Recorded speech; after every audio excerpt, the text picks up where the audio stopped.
We welcome you to another live edition of the Sports Box, brought to you by our sponsor, Showcase Sports in Hamilton. Showcase Sports for the elite athlete. And by our friends over at CrowdPlay. Download the free CrowdPlay app today and check them out at www.crowdplayapp.com for details.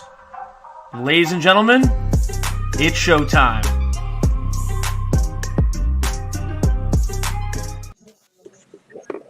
Gentlemen. Got Mr. Paulie Scoops hitting the pipe. No Tones with us. My man KG, Kevin Groman. What's up, boys? What's up, fellas? What's going on? What are we doing with all this March Madness? Right? You guys survive a little bit. Your bank account survive a little bit. I mean, I'm so glad I'm not betting. I'll tell you that much. Up and down, up and down. Up and down. We already got Mike, host of our Monday show with us. What's up, fellas? He needs some winners. We're gonna get them some winners tonight. I got a bunch of winners. So yes, I got a couple. All right, so let's for you, Mike. Tune in. Yeah, exactly. So, as always, give the show a like, follow, Baseline Jumpers. We got everything you need. Outside the Sports Box is always fun to join too. A lot of stuff being talked about that. So we're going to try to get into all that kind of stuff. But you know what? Let's talk a little March Madness. I mean, it's the best time of year for if you're a basketball fan and you love some of the upsets. And I guess KG got his heart broke because we're both Carolina fans. I guess he left because we ain't got no Carolina to talk about in the March. So I'll start with Scoops. How's your bracket looking, bud? I mean, what are you looking now? I mean, I got Gonzaga to win it all. So there's still a little hope, which I think we touched on last week. I don't think any of us really had anybody beating Gonzaga. Mm-hmm. I mean, other than that, my bracket is complete shit. I mean, it's just I don't like. And we kind of touched on it last week. It wasn't seeded correctly, and then now you're seeing there's 11 seeds, there's 15 seeds going to the where'd they go? Did they go to the Sweet 16? Yeah. Well, listen, UCLA in his 11 is the second time anybody's been there. First four to Final Four since VCU did it. So I mean, it's only the second time it's happened, and they're heavily rewarded with playing Gonzaga. So he's a huge favorite. I mean, as I mentioned, it's a 14-point game, largest ever since the Kentucky-Syracuse game. That was the John Wallace versus Kentucky, but the line's expected to move up to 14.5, almost 15 by close. So then it's going to be the highest ever. So this is the biggest mismatch in Final Four history, and I think it's right. Oh yeah. Yeah. Meads, how's your bracket looking? Any better, or what are we? Well, I have two, and that one went to shit, but one I do have Gonzaga Houston final. So nice. I don't know. We'll see. Other than that, though, I'm done. Hey, KG, how about you, bud? Mine's shit. I mean, Gonzaga. I still have Gonzaga win. I got Gonzaga in North Carolina, the only one I did. So I'm, fucked. But I'm still hoping to see Gonzaga Baylor. I'd like to see that one. So we'll see. I thought last night was Gonzaga's chance to actually lose. I thought that USC team was going to be able to hang with them and actually pull an upset and beat them. And they proved me wrong. I mean, they came out on fire. They moved the ball. They passed the ball so well. They shoot the ball so well. That guy Timms just actually showed, he was like a veteran out there, putting veteran moves on these the Mobley guys, making them, look young. So I think it's funny you're calling him a veteran and he's only a sophomore. Yeah, but he looked like a veteran. He's got that old man game. He's got that old man game. He's sound everywhere.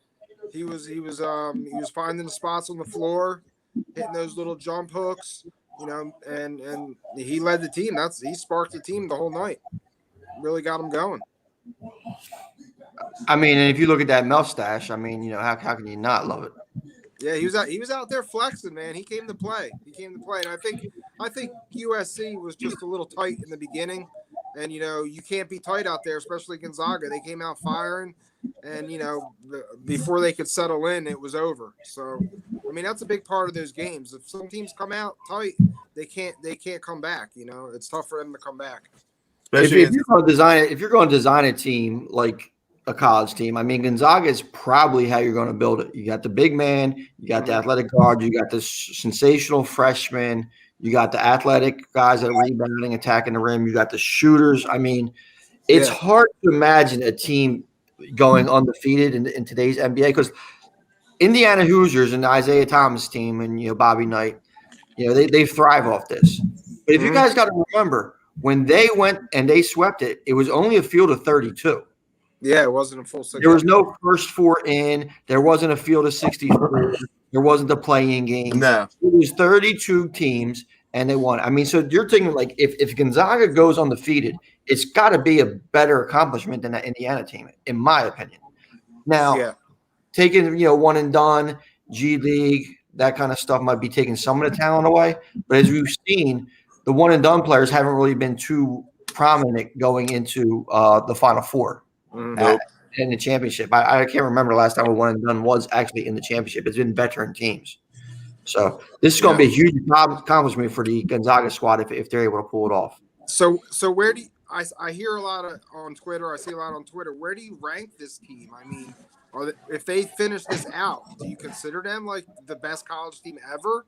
Because if I don't, from the teams I've seen, I don't. What do you think? I would say no, just for the simple fact that I don't think they're as talented as some of the teams that we've seen in the past, but it might be the most accomplished team ever. Okay. Now, for at least one season, because if they go undefeated, I have to say them going undefeated in this environment, I think it's a lot bigger accomplishment than the Indiana squad. But if when you talk about teams and like Carolina teams and Patrick Ewing's Georgetown team, and when they went to 3 straight finals, I mean, for one season, this Gonzaga team could be the most accomplished, but I don't think the most talented. I mean, the running Rebels, UNLV. I mean, there's been some phenomenal teams that we've seen in the college landscape, and I mean, the Florida Gators team with Kev's boy Joakim Noah and them guys. I mean, no, but I mean, what, back to back, right? I mean, I was going to say that. Al Horford was on that team, right? Yeah, I mean, from a talent perspective, I don't know. That's just to be seen, because we already seen the careers of Chris Webber and Larry Johnson and Magic Johnson, and these guys are already unfolded into all-time greats. So our view might be a little skewed to their place in history. Do you see an NBA player on this Gonzaga team? Oh yeah, absolutely. I mean, Jalen Suggs is a top five pick. Jalen Suggs. I think Kispert now is getting looks into the late lottery, because that's what teams need is shooting. Timmy, I mean, Timmy's going to be an NBA player just because he's so fundamental and he's solid. I mean, stardom, I don't know. I mean, even a guy like Ajay, I mean, he does a lot of little things, and he's a superior athlete, and he might get a look. So there's definitely NBA players on this Gonzaga team. Gotcha. Well, I agree. I mean, who else do you see this team compared to from years past? I mean, listen, you mentioned the Rebels. I mean, we witnessed that team. I mean, I was infatuated with that team when I was 11, 12 years old. I mean, you're showing your age there, buddy. You know what I mean? Like, that's like when I see teams like that, I'm like, damn, I mean, but I mean, there's been great teams, I know that Kentucky team, there was a Kentucky team. What year? I don't know what year was it. They had all their first round picks were their starting 5. I think Towns was on that team, right? And I don't know who else off the top of my head. Booker and all them, Devin Booker. Yeah, that team was stacked. So, yeah. But I mean, if you're going talent wise, there's so many teams that could go back. Like, I might be talking like, but remember that Tar Heels team with Shaq and Sheed on it? Like, that was loaded. There's a bunch of teams. I just think you got to give this team credit, like Tony said, what they're doing in this type of environment. If they can pull this off, you got to give them team wise. It's a great accomplishment. Now, are we saying they're one of the greatest teams of all time? Probably not. I agree with you guys, but You got to give them credit if they can pull this off. Anytime you can go undefeated in Division I basketball, that's saying something. Yeah. I mean, I think they're going to be considered by a lot of people, probably one of the top. Yeah. I mean, it's just a good topic. It's just one of those Right. topics. It's everyone's opinion, but it's a good argument. I was thinking it's a little earlier, but like predated, like the Florida Gators, that Al Horford, Jakeem Noah, was like mid 2000s. That was Corey Brewer. Yeah, they were back to back. Yeah. Just one season. I like my chances for this Gonzaga team against that Florida team, just because of just how they played. But they were a complete team. They're a good team. But I mean, I don't think they compare favorably to. I mean, all right. So first of all, when you talk about greatest team ever, it's not even a debate. It's the Lou Alcindor UCLA team. Oh yeah. That's Lou Alcindor's freshman year. You weren't allowed to play freshman basketball back then. Right. So he couldn't play varsity. His freshman team beat the team that won the championship in UCLA. So I would take any UCLA team that Lou Alcindor was on and probably make 11. What did they have? 11. What did they have at the UCLA championships? Yeah. Yeah, I don't know off the top of my head, but they won on a run with Alcindor and they ran on one with Walton. Didn't Bill Walton play on one of the teams too? Wasn't it? Yeah. Absolutely. Bill Walton's one of the greatest cosplayers ever. I mean, when he went into the NBA, I mean, he's one of the greatest NBA players for the first 5 seasons. I mean, MVP, Finals MVP. I mean, just lit it up. But then he got hurt, and it's a shame that career ended real early. Yeah, Walton was a stud. Yeah, now he's freaking eating shrooms and broadcasting games. Although I haven't seen him recently. He was on the Pac-12 That's living the best life. That's living the best life. The Pac-12 tour. He only does Pac-12 games because everybody's asleep at 11 o'clock, so they don't care what he says. Yeah, I'm surprised he's not asleep at that too. So. Well, he's somewhere. He's not asleep, but he's not there. We'll say. Yeah, he's on another planet, but he's definitely entertaining. That's for sure. Very entertaining. Yeah. So how about now? Now we talked about Gonzaga ad nauseum. How about the other teams? I mean, you got Baylor versus Houston. It's a 5-point spread. Over under is 135. Now what are you looking at as far as this matchup? I say take the under in that game, man. I see a lot of defense. Houston, I'm surprised. I thought Houston had a better offense. Watching them, they're just like they're not as impressive as I thought they were. But Baylor's defense is good. I don't know what's up with that dude's shot on the three on Baylor. Did you see that? It looks like an NBA hit shot, like glitch shot. Like it stops, and then I'm like, is he at a glitch or something? But it goes in, so I'm not mad at him. But you talking about Quentin Grimes? No, Maceo, whatever. I forget his name. He's on Baylor. Yeah. Oh yeah, Maceo Basson.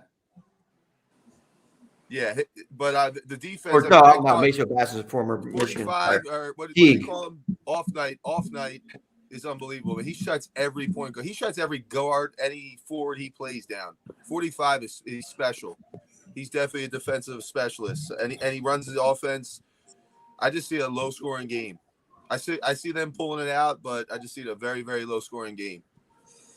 Houston has maybe one guard, Grimes. He's pretty impressive, but he hasn't shot well. But other than that, I just see a very, very low scoring defensive battle. So are you seeing you're seeing Baylor come through, or I say Baylor pulls it out late. It's gonna be late, maybe like a 4 or 5 point game somewhere in that area, but very late. I think it's a good, like I said, defensive battle all the way through. Yeah, I see that being a tough one. That's for sure. I mean, it should be entertaining. I don't think the UCLA game versus Gonzaga is going to be too close. I would think Vegas agrees, but that's the game that you're going to watch at 5 o'clock. 5 o'clock on Saturday for a little warm up for the game. So we're definitely going to be a little interesting. So, what do you guys think? I think Baylor's going to pull it out. Even though I got Houston in the pool, but that doesn't make a difference. I think Baylor's going to pull it out. these teams are streaky, man. I mean, just tons of guard play, and these teams rely on the 3-pointer. I mean, watching all these games, man, a lot of these teams rely on 3-pointers, and if you're not hitting in that night, you're in trouble. So, and yeah, I like Baylor. They're guard loaded. I like guards in the tournament, so I think Baylor's going to pull it out. This tournament right now, everybody's practiced this shit. We talked about that.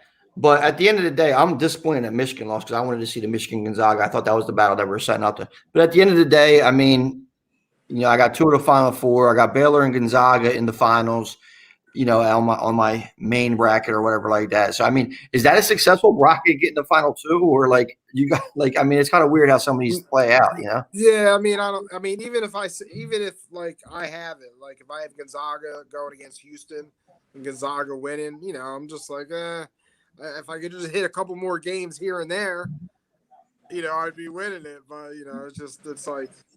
it's bittersweet. Just to say, I had it. I had the final 2. Exactly. Like the object's to pick the winner. I picked the winner. There you go. Yeah.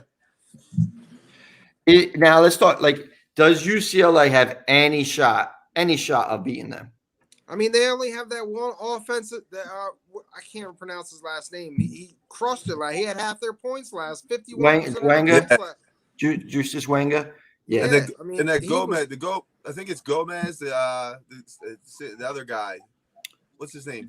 I forget his name. Jacquez. Thank you. I mean, what was impressive was their defense. I mean, yeah, Michigan shot like dog shit. Yeah, but I mean, they defensive rebound, they offensive rebound. I mean, and they got Bob Marley's brother on there too. I mean, watching those 2 guards last night was driving me crazy because they were Tiger Campbell. Get a haircut.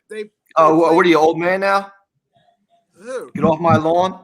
Yeah. No, listen, that's what I'm saying. Like Tiger Campbell, does he have the best hair in college basketball, 100%. or is it the worst hair? I don't know. It's kind of like in between, I bet you I know he has the best of. Going. I bet you he's got some of that good ganja. I'll tell you that much. Yeah. Don't get these guys excited.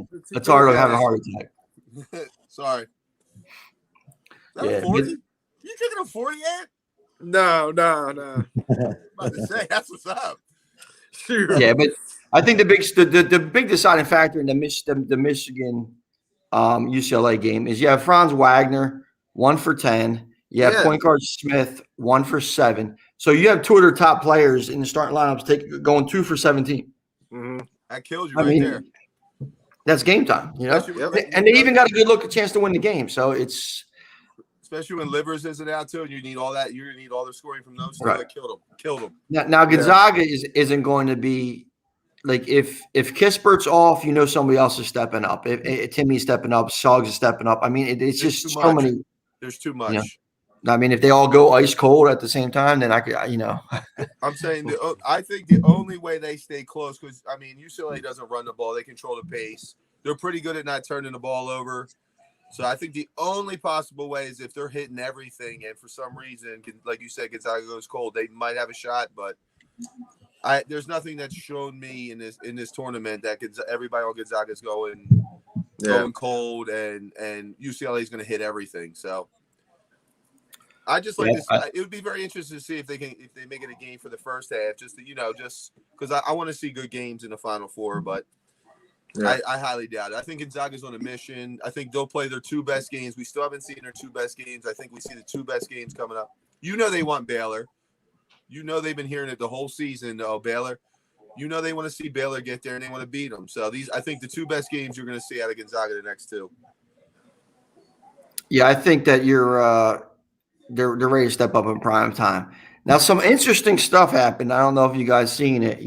There's been a lot of smoke going on Instagram and Twitter and all this other stuff about you had Westbrook and arguing with Stephen A. Smith. You got KD getting into it with Michael Rappaport.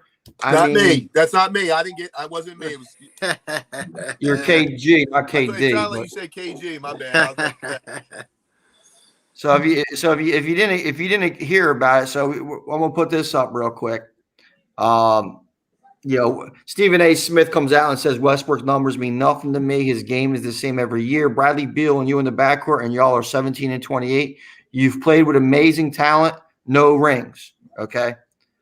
Now I'm going to take that down real quick so we can talk about his comments.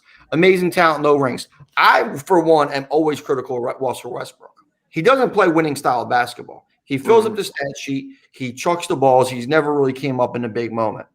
So what do you guys, before we read Westbrook's response, what do you guys feel about Westbrook? About Stephen A's criticism of Westbrook?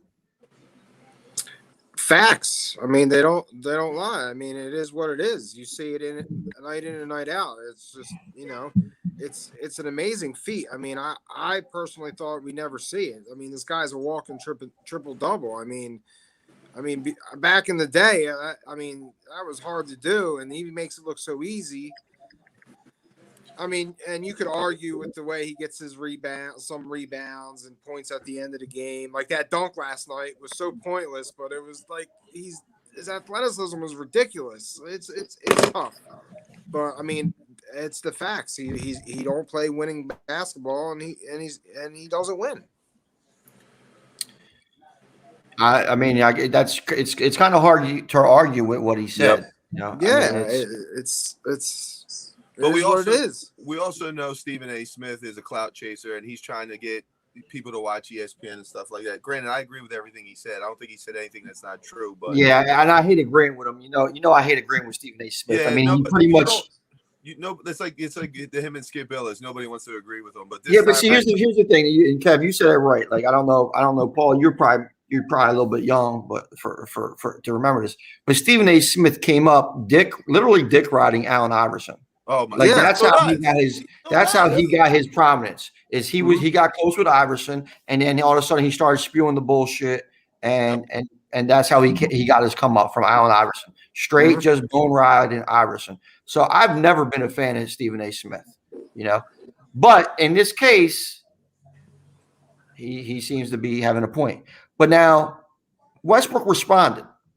And let's take a look at his response, because I think it was spot on. He took the high road, and he's not wrong for a certain extent. A champion don't care. My life, I'm happy. I was a champion once I made it to the NBA. I grew up on the streets. Facts also. Yep. There's nothing. Both sides, they're speaking the truth. Yeah, it is what it is. The man's happy. That's his life. He's happy. What do you want him to do?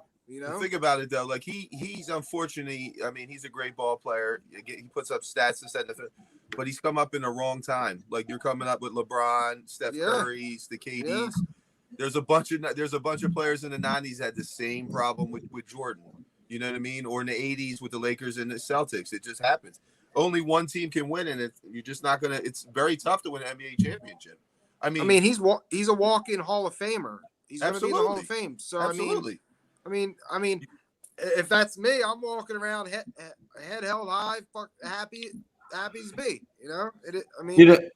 There's a lot of people that argue would rather be a Hall of Famer or would you rather be an NBA champion. I would always take the Hall of Famer to an extent, but I would rather be a Hall of Famer on the champion team.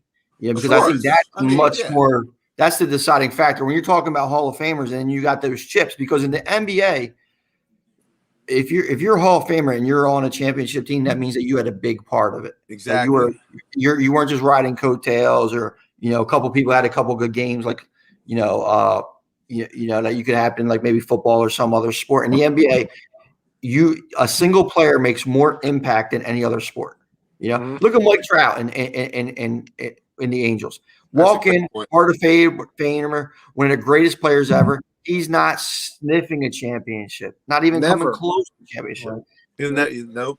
I don't want to put Westbrook at that level, because if I'm picking my top 50 NBA players, he's not going to be on it just because of his playing style, and he can't shoot, and his failure to play more of a team game. So and hollow numbers, but you have to give him props because he is doing some good things, but he's doing them on bad teams.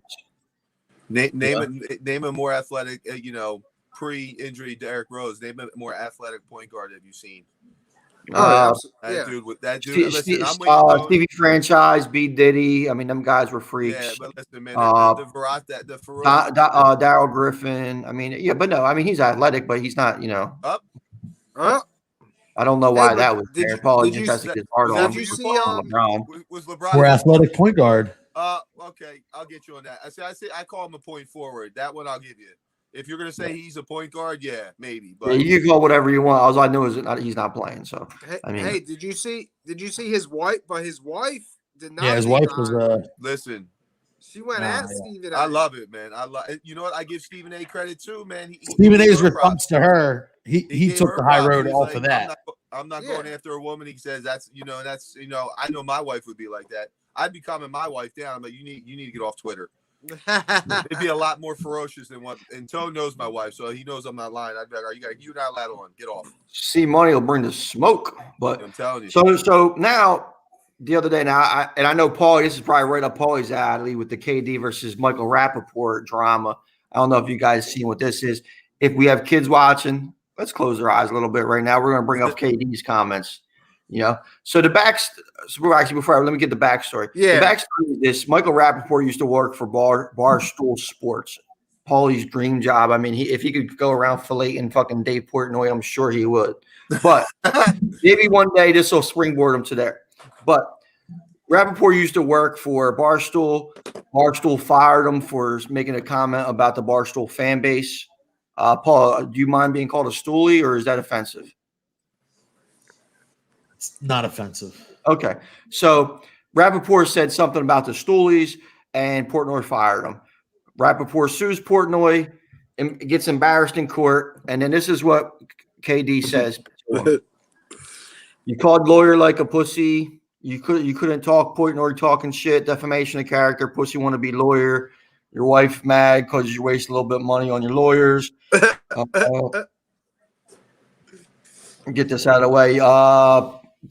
Because you can't take a joke. How pussy your wife doesn't even respect you. He brought some smoke. There to good old Remy. I don't know. Rem. Oh, good one, Tone. History between those two too, though. Like they used to they've done bits together. But they were like buddy before. But listen, so everybody's cool till you're not. You know what I'm saying? I mean, and obviously there's a falling out because Rappaport has called him a snake in the past and shit like that.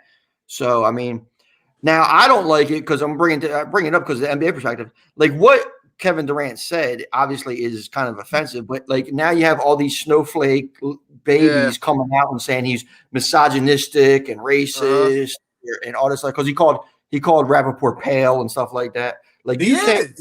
Like all these people are like all of a sudden offended by this trash talk. Well, you know what? I mean, is Durant going to get in trouble for this? The NBA is looking into it. I did hear they're right. I know that. Yeah, I hope not. I'm from the 80s and 90s. To me, that's just good old trash talking between people. He didn't really say I'm gonna fuck your wife. I'm gonna do all this. He wasn't like it wasn't. To me, that's just shit talking back and forth. So. It sounds like Rappaport, or I'm gonna call him Remy. I like the Remy one. Remy looked a little butthurt in that one. Yeah, he took some L's. Yeah, he took a big L yesterday, man. Yeah. Well, I mean, Portnoy played him out too when Portnoy played the position of in the. So I mean, it's like, and that's what KD was responding to at the point because I don't know if you guys remember when Portnoy made the shirts up of Rappaport with the herpes on his lip. Yep. So this is where this all stands for, and I like it. It's kind of fun. And then KD gets into it. I mean, I guess KD's bored because he hasn't played basketball in a while. Yeah, he needs to get on the court, man.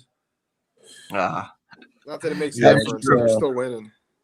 Yeah. Well, and KD and Kyrie will be back tonight. So I mean, I think I saw he was back. He was back last night, I believe, or Monday night. He put a yeah. That's what I'm saying. I mean, he's back again, and he got Houston tonight, and John Wall's not playing. I mean, Brooke will probably beat him by 60, Harden triple double, all that fun stuff.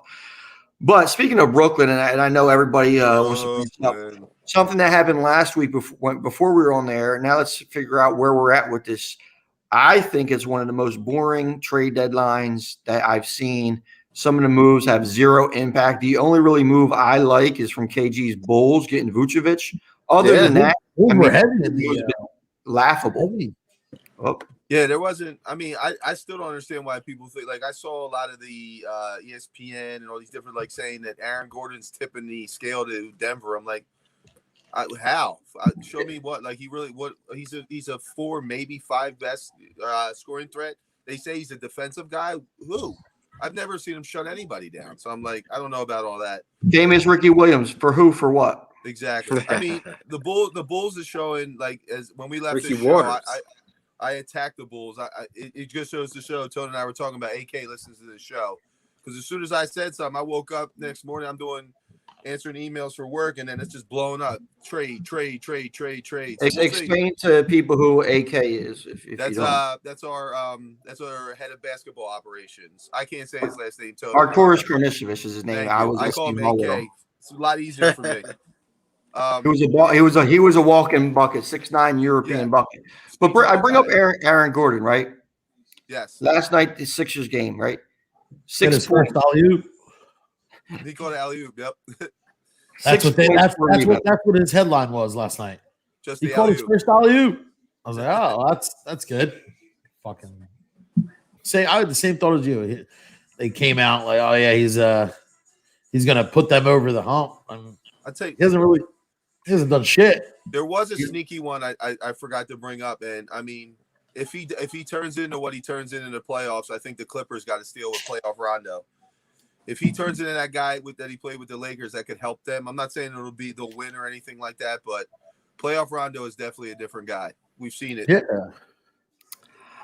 That's an interesting trade. Real quick, I want to bring Sean McGee. He comes out with some bets. I know some people watching with the bet. Meads, you'll love this. Tatum over 23.5 points versus Dallas. And then in return, you have Luka getting 8.5 rebounds tonight. So that's a hot bet for Sean McGee. Appreciate that. Thanks, Sean. I hate it.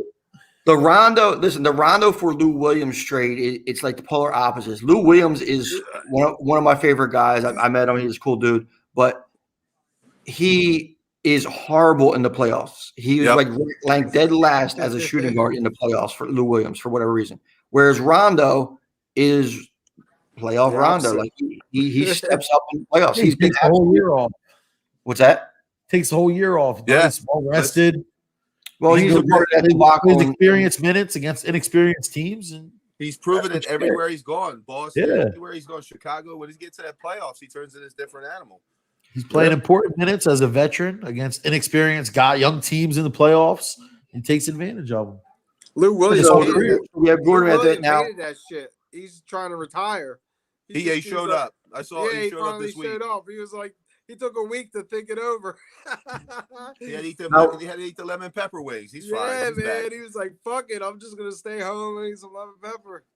You don't Well, realize how old he don't want to go there. He don't want to go there. You know, I mean, I know. That's why he was like, oh, I might just fucking hang it up. Sweet Lou. now another trade that I thought was an absolute steal was the Evan Fournier to the Celtics trade for 2 second-round picks. I mean, that's like getting away. Like Evan Fournier has been getting buckets, and then what does he do in his Celtics debut? 0 for 10, 0 points in 33 minutes. With Like, is that the worst debut in history? with the troll, It had to telling be. everybody to It go had look to up be. a diseased penis. Oh yeah, I saw. I didn't look. I heard some. Yeah, if you look that up. You saw it, Tony. I tweeted it. He's like, if you guys don't know what my name means, Google it. I've seen it, but it was. I was like, I that didn't was get a steal. everybody- Two second rounders. I mean, Well, they thought. you get one. That's He's going to find his groove. He'll get better. I mean, they need a little big scoring guard. yeah. I think they missed Aaron Gordon a little bit. Marcus Smart been out, so he'll be all right. Another absolute failure of a trade has been our boy PJ Tucker to Milwaukee. I haven't even seen him do anything. He's on Milwaukee. I've seen him in the game like once. I was like, all right, well, cool. I think he has like 6 points combined. He's been on the team for like 3 weeks. It seems like it, right? Like, is Yeah, he it even seems playing? Is he getting any burn? Yeah, he's getting burned. I mean, let's see. So here's his numbers with Milwaukee.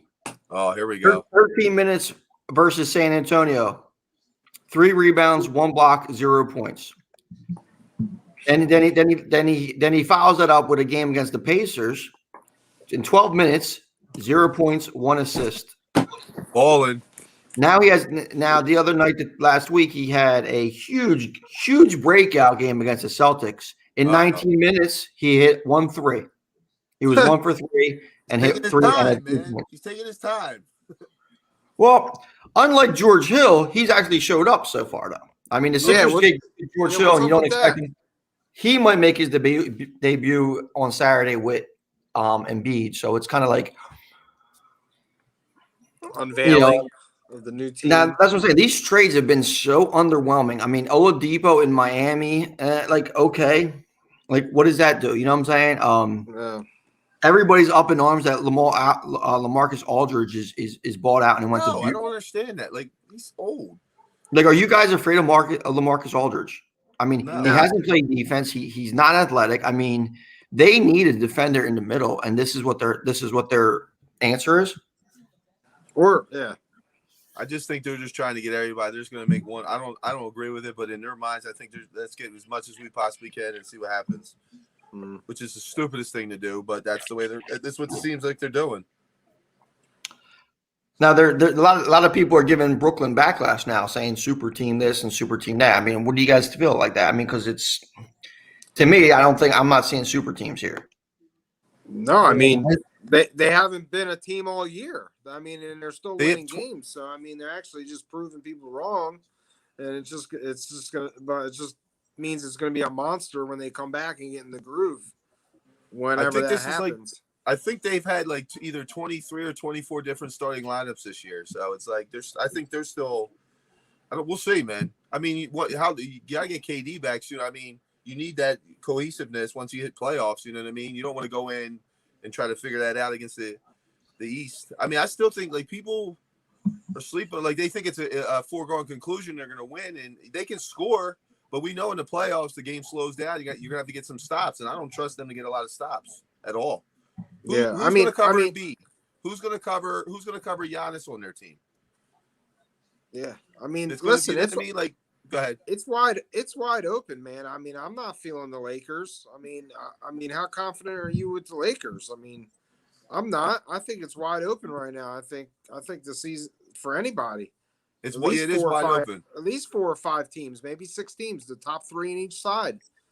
Well, let me ask you this. You talk about the Sixers. Who's going to stop Alize Johnson on the Sixers? Oh, he's back? Alize's back? Bring him up. I don't know if you guys seen it. It just shows you the weird anomaly that the NBA is. Alize Johnson has played 1 game in the NBA so far this year. He played 33 minutes against the Jazz, put up 23 points on 11 for 15 shooting with 15 rebounds, 2 steals, 1 turnover. I mean, and then he doesn't play for that'll be his last. Done. It shows you. It's like Maxey. See, Maxey, he'll go play 35 minutes a game, and then everybody's out, and he gets 8 minutes, 10 minutes. Like, it's just but Maxey has actually played more than 1 game. Well, sure, but I'm just saying this kid plays 1 game and just goes wild. Yeah. It shows you how the NBA, like there's guys sitting in the playgrounds and sitting on NBA benches that could put up some points if they get the opportunity. It's just how the game is. Especially, listen, March basketball in the NBA, pretty much worthless. It's pretty much worthless. Man, I didn't realize 4, 5, 6 in the Eastern Conference. They just had it up. Charlotte, Atlanta, and the Knicks. Interesting, isn't like, it? Looking at it, they got Indiana, Miami, the Celtics, all these teams under them. I mean, but you got to see what Toronto's doing. Kyle Lowry's out. Like when we're talking trade, he didn't get traded. So I mean, they've regressed. That's I don't know what they're doing is they traded Norman Powell too. So they're probably not going to make a run. I mean, Washington is Washington. Pacers are a little surprising. I thought they would be a little bit better. You know, but other than that, I mean, I think the Pacers and the Raptors are the 2 teams that you would expect maybe replace the Hornets and the Knicks. You know, Charlotte's 4th. Yeah, but they're only like it's like they're like 2 games or so. So everyone's it's like, it's it's so so tight tight. at the bottom, man. There's listen from four to 9 is only a 2.5 game spread. Yeah. Right. Charlotte Hornets are 4. They're 7.5 games behind.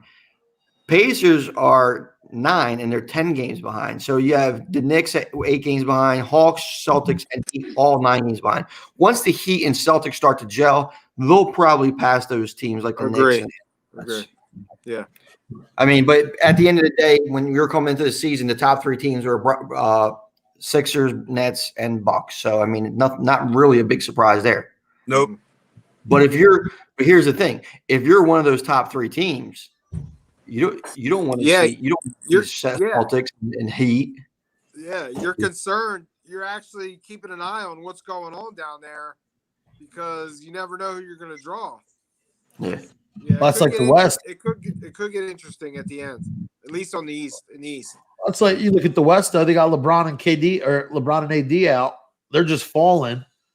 I mean, who the hell wants to get stuck with the Lakers as a true 6 seed, 5 seed? That's like Before we bounce over to the West, though, Paulie, I want to talk about this right here. Doc's comments and this and a little Sixers how bad it was last night. Yeah, There are so many areas where we were bad. For me to try to point out one would be fair to the other bad areas. So, I mean, well, can we talk about the disappearance of Ben Simmons? Like, where is he? Like, bro. Seriously. We watched him 2 games. We had like prop bets on him, and they don't run the offense through him when he doesn't have the ball on offense. He just floats. Yeah, man. I mean, ever since the All-Star break, it's been downhill. Like this team needs him more than ever right now. And well, I think the thing is you're looking at 2 folds though, right? Like the way the Sixers are playing. I mean, they've had some decent wins. I mean, when you look at them in their last 10, they're still 7-3, but they have lost 2 in a row. I mean, are we overanalyzing this? I mean, is this is this a bad game or is this? Are you guys worried? I just don't like what I see. Like, there's no consistency. Like, when are we going to get a consistent basketball player that shows up every night? Like, I just don't see any consistency in this guy's game, man. I just don't. Like, I don't know. Hurt. What? He's hurt. Who? Simmons? Oh no, I thought you meant I'm reading it mean on the thing. No, I'm not talking about a beat. I was like, what? Yeah. Yeah, no, Simmons. I mean, Simmons is just like I said. When Embiid's not out there, and they got Tobias bringing the ball up, he is zero part of their offense. I'll be honest with you guys. I'm a Bulls fan. You guys, I'll trade you Zach LaVine for Ben if you think he's so. Nah, we're good. No, stop. But Stop Tony, you guys just kind of like it's in one of those funks like Tone said. It's March basketball. I think it's. But no, bro. You can't blame just the performance just on Ben Simmons. I look at the playoffs. I'm looking towards the future. Like how teams play. They play different in the playoffs. How they're going to play Ben Simmons. But what he does, what he does, that's the problem. Is that what happens in the playoffs? He's going to make basketball. He's going to be more of a key opponent with your defense because you'll have plenty of scoring. Embiid will be back. Tobias will be scoring. You'll have your scoring. What Ben can do offensively or running the team, more importantly defensively and rebounding, that's what you're going to bank him on. I'm frustrated. I'm just frustrated. I mean, and here's the thing: like everybody wants to say how bad Simmons had a bad game and everything like that, right? It's not the game. Look at your starting 5. Look at your starting 5 last night. Tobias Harris -29, Danny Green -22, Dwight Howard -20, Seth Curry -19. Guess who had the best plus mining in the starting lineup? Is Ben Simmons, the only -14. I think the one thing you got. What's that? I don't care about the game. I know so it's a bad game. Guys have you. I'm looking towards. I'm telling you, I'm looking towards the future. Like I don't see, like these teams play different. I'm telling you, it ends up being 4-on-5 basketball with the Sixers. Yeah, well, no, I think when you're talking about something like that, and I think you're a little misled because I mean he plays really, really good. really good defense, as we already know. Gerald comment. Let me put that back up as I was about to talk about it. Gerald Commons hits the name on the head. Like, it's March basketball. Ben Simmons doesn't turn it on all the time in March. Half the NBA but at least he's out there playing. Most of these guys are taking fucking days off. If you're worried about the playoffs, right now, let's get our team better, because when the starting five is there with Shake Milton, there isn't a better team in the NBA and record wise, right?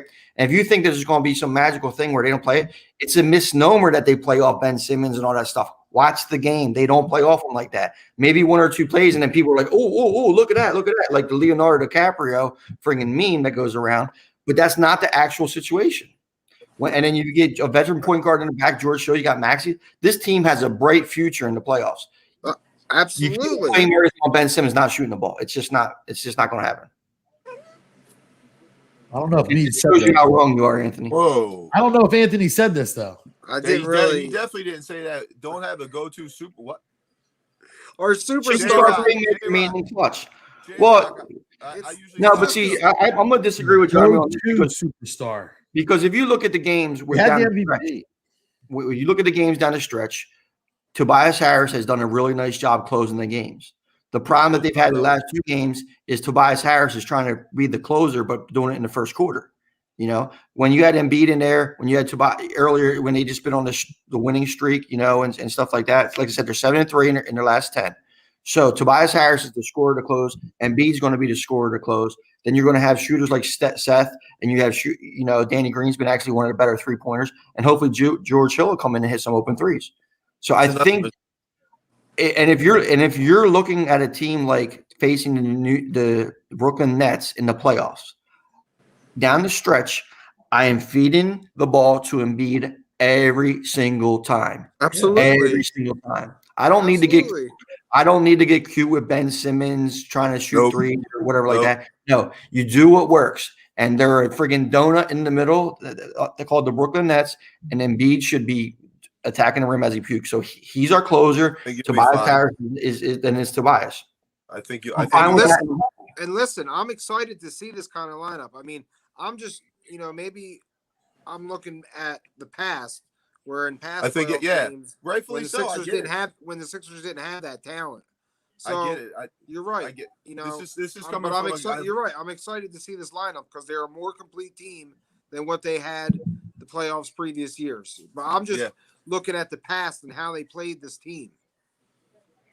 It's crazy.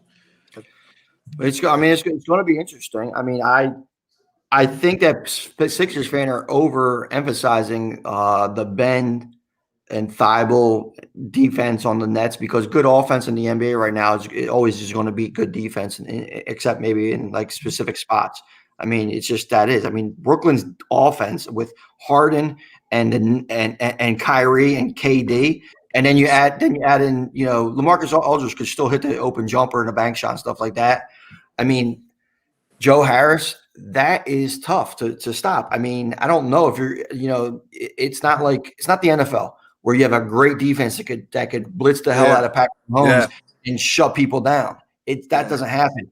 When KD or Kyrie or Harden, they're definitely going to go off. Like, it's just how it is, and you just can't, and you just got to play smart basketball and feature them. And well, we might be getting our head of ourselves a little bit, because that's a long way before that matchup actually means something. Yeah. So, and your favorite time of the show? What kind of bets we got going on tonight? Ant? 8 o'clock game is about to start. Well, I already have. Let's make some money. Let's make some money.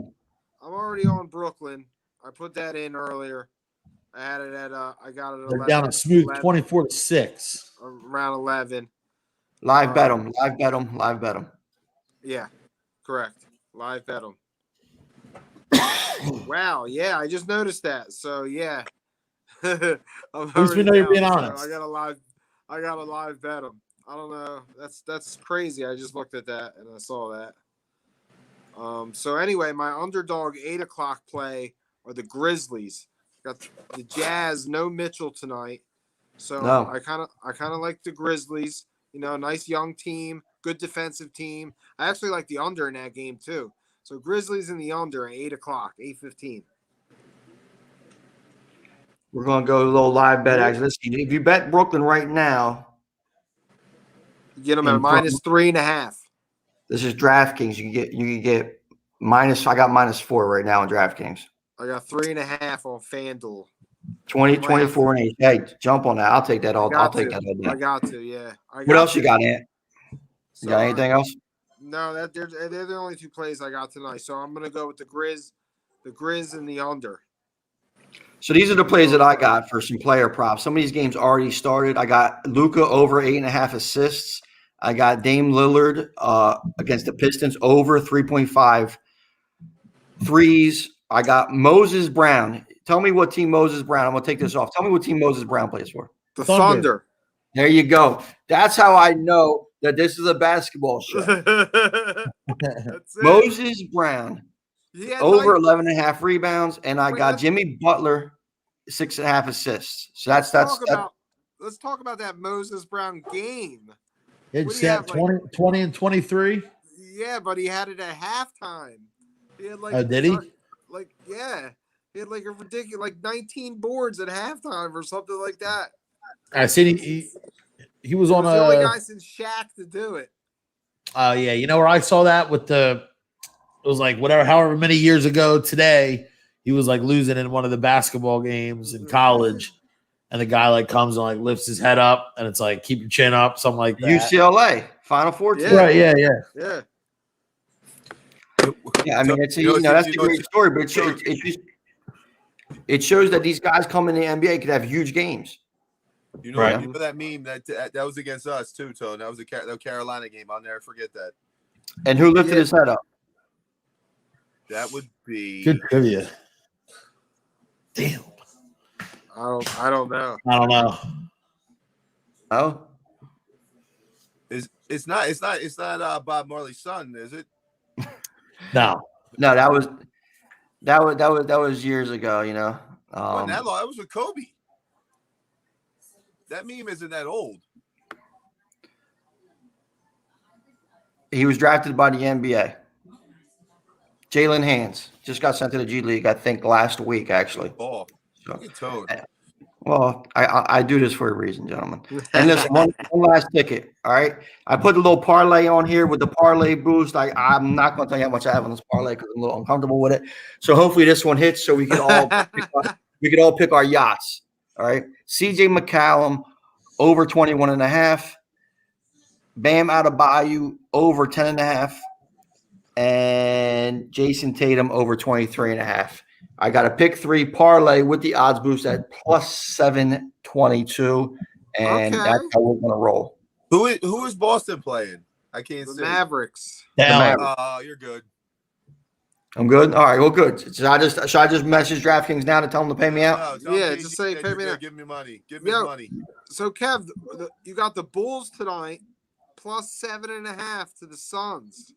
Kobe, Phoenix. Kobe, it looks like Kobe and Zach are out. I'm not touching that thing with a 10-foot pole, bro. Okay, maybe play the under. They're both out. Hey, really?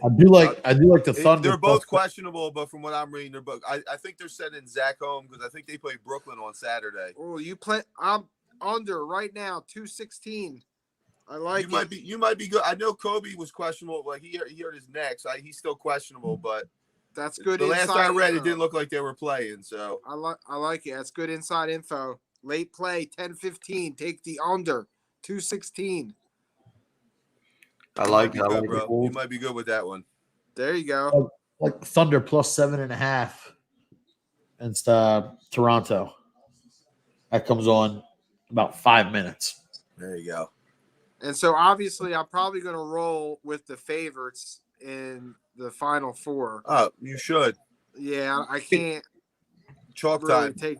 It's hard. It's going to be hard to bet against Gonzaga. I think Houston. Like I said, I think we were on pace there with the close game. I think you can take Houston plus 5, and I think Gonzaga might beat them by 40. Yeah, well, I'm going to tell you right now. Now, all the early money is on Baylor and Gonzaga. Baylor minus 5. Over 60% of the money so far coming in is on Gonzaga and Baylor. Okay, to so cover, should we like- go against the public? I like to fade the public. I mean, the other night there was a lot, but like Paulie said, if you fade the public, maybe fade the Houston game. Obviously. I think that's going to be a closer game. Yeah, I just don't think it's going to be a different battle. Yeah. Defensive battle. I think that's a very low scoring game. Yeah, over under. Check that over under. You're right, Kev. So Final Four predictions, guys. Paulie, go ahead. First one. Gonzaga, Baylor. Gonzaga to win it all. And I'm gonna go with chalk. I'm gonna go with the chalk. Zags, Baylor. I'm gonna go Zags. I'm gonna go out on a limb and say Zags by 9. By 9 in the championship. Woo! Just gonna say it. Close game, 6, 7 at the end. Just throwing it out there. Ev? I'm gonna go Gonzaga and Baylor. Gonzaga dominates that the Final Four game. I think, like I said, low scoring, they steal it, and you know what? I'm gonna go with Baylor in the upset. Oh, all right. I'm gonna go with Baylor in the upset, even though I don't think it's gonna happen. But let's have some fun. I'll go with Baylor in the upset. Okay. Said by a guy who doesn't bet. So you know how we can't trust them people. Listen. Oh, but you can't trust me. But I called the Alabama one, right? I did call that Alabama one. Good job. Thank you. Would you win? Would you win for making that upset? I do it for fun. I do it just for fun. Just the love of the game, right? I always win. I never lose. It don't matter. Even when I lose, I still win. Well, here's the thing. Gonzaga wins and covers this weekend. Monday night. Kev, we watching a game out in Delaware somewhere? If you want to come to 319 Olga Road? I don't know. Put it out there. Yeah, he ain't saying that. But listen, then Monday night, Gonzaga versus Baylor, and I don't know the line yet. I didn't see the projected line, but I'm gonna tell you this. I didn't see it either. I just said 9. If it's 9, listen, whatever it is, Gonzaga to cover. They've been a money train all freaking tournament.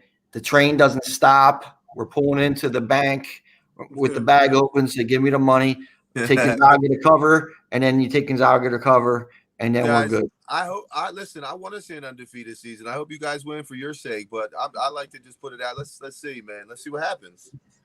Nah, listen, I'd like to see a good game too. I'm not. Their defense, I think they can play with them for a while. Like, we'll see if they can score with them, but we'll see, man. Listen. If you want to see that undefeated season, I'm that type of guy. If North Carolina can't win it, as long as Duke or Kentucky don't win it, that's great. I like to see stuff. I like to see good things like that happen. So, but Baylor in the upset, baby. Let me ask you a quick question too, because I want to give you a play. Now the Houston game already started. All right, damn it. Houston, Brooklyn already started. I was going to pound that Kevin Porter Jr. that they didn't push the line up, but we'll be on that one, so I can't do that. But one game I want to tell you, Memphis game, they're starting Desmond Bane, one of the best shooters in college last year, one of the best shooters in the NBA. The kid could get some buckets. So if you want to hit some props on Desmond Bane, TCU guard, the Sixers driver. Lines going down too. My man RD, thanks for joining us, RD. We're about to get out of here. Team Steam. Okay, fucking come on. Team Steam. That's my boy, RD. Girl sport. All right. With that, gentlemen, Tony, where'd our names go? How come our names disappeared? What happened with that? What happened, man? We scared them away. I think it's because of that. So listen. All right. So Ant, Paul, Tone, KG, everybody had fun. Gentlemen, Good luck, fellas. Outro going. Let's win some money tonight. Hopefully Velarde's watching so he can dig himself out the hole and where everybody's playing. All right. We need to get a sports box poll. Remember when we had a betting show? Yeah. For like 2 seconds and the clowns never gave bets? Right? Right, Paulie, we would always ask them, like, yo, they have a betting show, but we're not hearing bets. Like, what are the plays? You know, we give you plays, right? Wednesday night winners all night here, buddy. So Wednesday night winners, baby. final prediction of the show: Zags win by 20. That's what I like, J Rock. That's what I like, buddy. All right, gentlemen. Have Baylor a good by a night. bucket. Let's All right, get some. boys. Let's get some of them W's.